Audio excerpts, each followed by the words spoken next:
বাহ হুজুর বাহ, আগে গান হারাম ছিল এখন হালাল হয়ে গেল। আসলে কি আপনারা কোরআন থেকে ফতোয়া দেন নাকি নিজেদের খেয়াল খুশি মতো ফতোয়া দেন? আপনারা কিভাবে গিরগিটির মতন রং পাল্টান?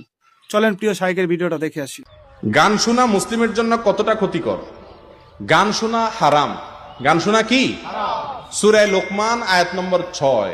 এই আয়াতের তাফসিরে অনেক মুফাসসিরগণ লিখেছেন যে এখানে গানের হারাম হওয়ার বিষয়টিকে আল্লাহ তাআলা বুঝিয়েছেন। বিভিন্ন হাদিস থেকে সাহাবায়ে কেরাম বর্ণনা করেছেন গান শোনার বিষয়টিকে হারাম।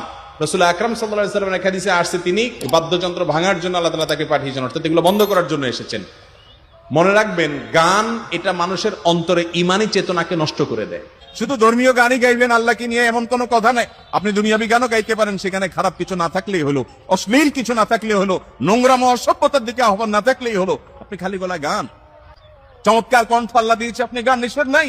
নবী করিম সাল্লাল্লাহু আলাইহি ওয়াসাল্লাম হাসান ইবনে সাবিত রাদিয়াল্লাহু তাআলাকে কবিতা আবৃত্তি করার, খালি গলায় গান গাওয়ার পারমিশন দিয়েছেন।